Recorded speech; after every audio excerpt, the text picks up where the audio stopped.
მთავარი არხი უკვე გაითიშა ყველა მომხმარებლისთვის, ვინც ჩვენს სიგნალს საქართველოს რეგიონებში ან საზღვარგარეთ სატელიტის საშუალებით იღებდა.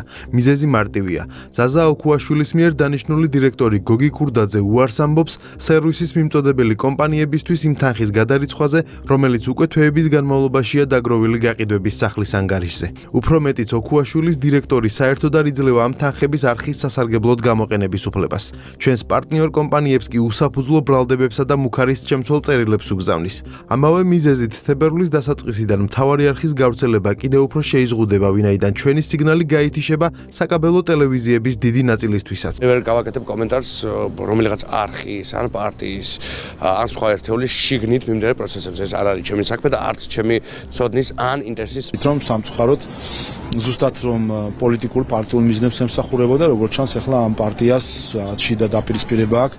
ამიტომ ვერაფრის განსაკუთრებულს ვერ ვიტყვი, გარდა იმისა, რომ ერთმანეთში უნდა მოგვარდნენ. როცა ოქუაშვილს წინ ქონდა მაგალითი რა უქნა რუსთავი ორს, ნიკა გვარამია მარცხნივ ეფიქრა, ანუ არამია გაეყარებოდა მის ტელევიზიას, თუმცა ეს მისი გადაწყვეტილება იყო, თქვენ გახსოვთ, ოქუაშვილის სამართლიანობა სწორედ ქართულ მოუწნევამ აღუდგინა, გვარამიას მარტო ხელფასის სახით $1 მილიონ მეტი ქონდა.